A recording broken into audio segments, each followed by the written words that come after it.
Il y a de cela très longtemps, dans un petit village appelé Aboumzok, vivait une femme nommée Ekome Avome.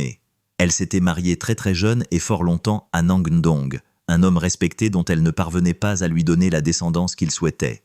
Elle s'en voulait de le priver ainsi de l'opportunité de laisser des héritiers, témoins de son passage sur terre. Cette situation devenait de plus en plus gênante pour son mari.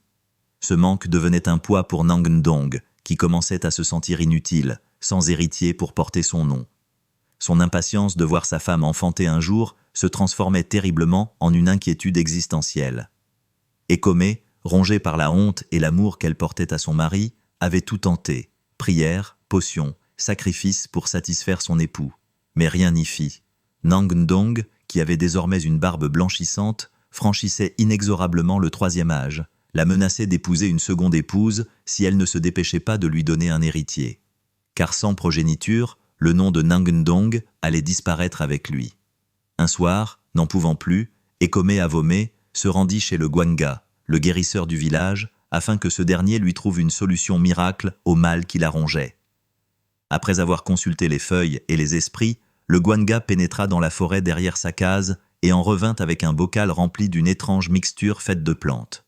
Celui-ci lui remit la potion et lui dit « Bois ceci chaque soir au clair de lune avant d'aller te coucher. Et surtout, ne doute pas. » Ekome Avome obéit. Quelques lunes passèrent, et un matin durant la saison sèche, le ventre d'Ekome commença à pousser. En quelques mois, il se mit à ressembler à la calebasse de vin de palme du vieux Akwe, le patriarche du village. Les tambours du village résonnèrent, le vieux Nangndong souriait pour la première fois depuis longtemps, et les femmes cessèrent enfin de murmurer derrière son dos, concernant sa virilité. Puis vint le jour de la naissance, en plein saison de pluie. Ekome donna à son mari un garçon. On le nomma Akameyong, ce qui voulait dire « celui qui défend la lignée ». Ah, mais ce n'était pas un enfant comme les autres. Si le village fut ravi de la naissance de ce dernier, les jours qui survirent en sa naissance ne furent pas de tout repos pour Ekome. Déjà à l'accouchement, le bébé mit du temps à sortir et faillit emporter sa mère avec lui. Il refusa le sein, ne mangeait que de la nourriture d'adultes. Chaque nuit, ses cris glaçaient le sang des villageois. Sa mère, amaigrie, épuisée, sombrait dans le désespoir. On commença à murmurer dans les cases du village en disant « Ce n'est pas un enfant d'homme, c'est un démon ». Toutes ces médisances n'amélioreraient pas la santé d'Ekome, bien au contraire. Et puis un soir, étrangement, le silence. Pas un cri, rien. Lui qui n'avait jamais cessé de pleurer depuis sa naissance. Ekome Avome s'inquiéta et réveilla son mari. « Nang, réveille-toi !» Ce dernier se réveilla un peu irrité. « Que se passe-t-il? Es-tu devenue folle ?» demanda-t-il à sa femme. « L'enfant ne pleure plus, » répondit Ekome à son mari. Nang, intrigué, répondit. « En effet, a-t-il décidé de nous laisser en paix cette nuit? »« Va voir, » lui dit Ekome.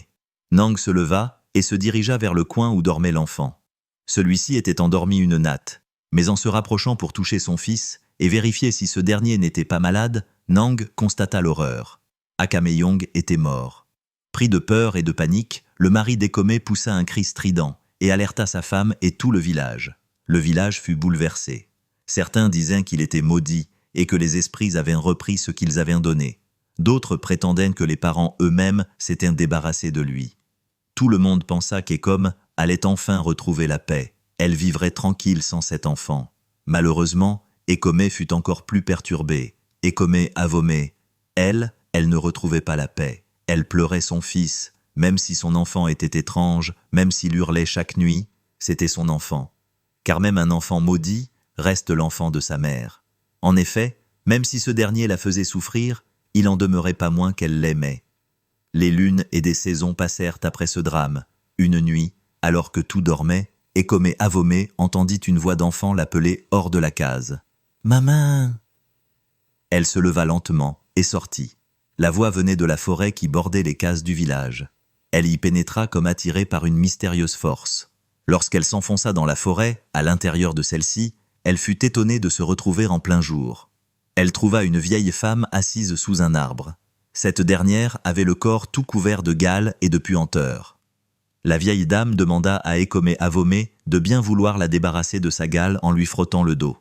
Par bonté, Ekome s'exécuta. Mieux, elle puisa de l'eau dans la rivière qui coulait au pied de l'arbre et lava la vieille dame.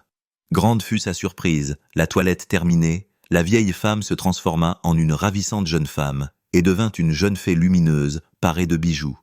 La fée remercia Ekome Avome et lui dit « Merci ma fille de m'avoir sauvée de cette malédiction. Cela faisait plusieurs générations que j'étais condamnée à vivre dans état dont tu m'as débarrassée. Tu m'as libérée. Maintenant, continue ton chemin. Et surtout, ne te retourne pas. » Ekome marcha longtemps, très très longtemps. La lumière du jour qui inondait la forêt ne variait pas, c'était une journée éternellement suspendue. Exténuée, elle s'arrêta. Elle alla s'asseoir sur la racine d'un grand arbre. À peine ses fesses avaient-elles effleuré la racine de l'arbre qu'elle entendit « Aïe !» Elle se releva aussitôt, jeta des coups d'œil autour d'elle pour savoir d'où venait la voix.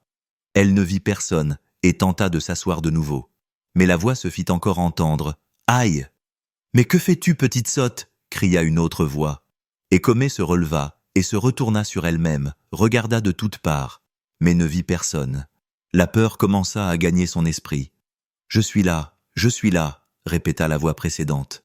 Mécaniquement, Ekome dirigea son regard vers le bas.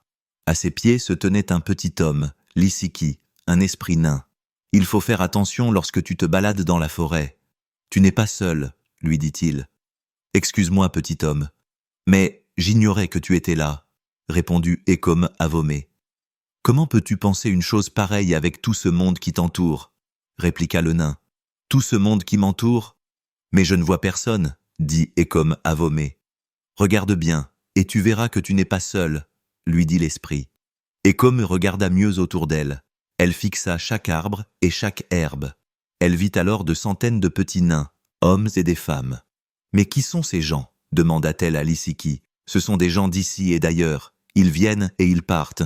Ne fais surtout pas attention à eux. » Mais Ekome ne détourna pas son regard. Elle scruta chacun d'eux. Elle s'arrêta sur le visage d'un homme. Ce dernier ressemblait étrangement à son défunt père. Elle voulut se rapprocher de lui, mais le petit homme la retint par la main. « Dis-moi plutôt ce que tu es venu chercher ici » demanda l'esprit. Ekome Avome lui dit « J'ai été appelé par une voix d'enfant. Je viens de perdre mon fils, et cette voix ressemblait à la sienne. » Le petit homme répliqua « Ah, je vois, suis-moi !» Il entraîna Ekome Avome plus loin, à l'intérieur de la forêt. Ils arrivèrent au bord d'un lac merveilleux, où des milliers d'enfants non-nés se baignaient en riant. Il lui fit signe de ne plus faire de bruit, et lui dit « Tu vois tous ces enfants qui se baignent dans le lac ?»« Oui, je les vois, répondit Ekome. « Ce sont les enfants à naître. Ils vont et ils viennent à leur gré, dit l'esprit. Des milliers d'enfants, de toutes les races, se trouvaient dans le lac. Ils se baignaient et jouaient tout joyeux.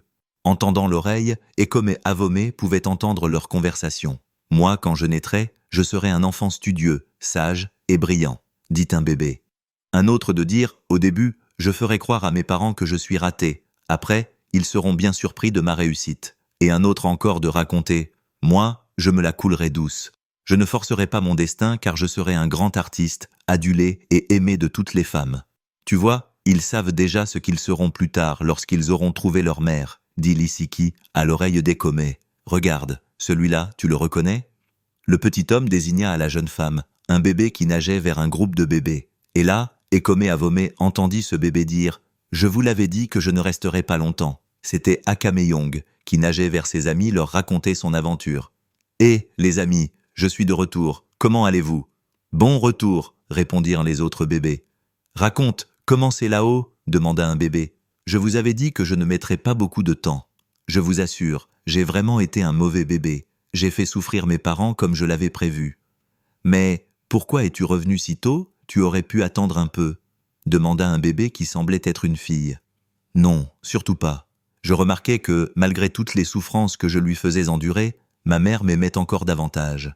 Alors j'ai préféré revenir ici. » Ekome Avome écoutait avec tristesse Akameyong raconter son aventure aux autres bébés. Alors le nain conseilla Ekome. « Regarde plus loin. Écoute cet autre-là, en désignant un bébé qui faisait des vagues dans l'eau. Moi, je serai l'enfant le plus doux du monde.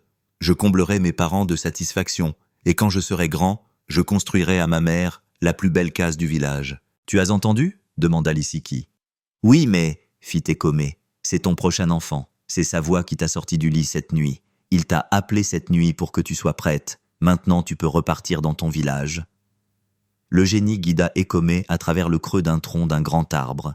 Elle en sortit de l'autre côté dans son village. De retour dans son village, comme si rien ne s'était passé, elle rejoignit son lit. En se levant le matin, elle crut avoir rêvé. Mais quelques lunes plus tard, son ventre recommença à gonfler. Écomé était de nouveau enceinte. Cette fois, elle mit au monde un beau garçon qui fut un enfant sage, rieur, plein d'amour et de douceur. Il devint la joie de ses parents et le chouchou du village. Personne ne doutait de son humanité. On l'aimait au village, tant il combla ses parents. Et c'est ainsi que s'achève l'histoire d'Écomé Avomé, celle qui a su aimer au-delà de la douleur, et voir là où les yeux des vivants ne voient pas. Écomé savait, elle, que cet enfant n'était pas arrivé par hasard. Elle avait vu ce qui se cachait derrière le voile du monde. Elle avait compris que les âmes choisissent leur destin, et que les douleurs, comme les bonheurs, étaient écrites d'avance. En conclusion, cette histoire rappelle que les épreuves précèdent souvent les bénédictions, que chaque être, même éphémère, laisse une trace, et que l'amour véritable traverse les mondes visibles et invisibles.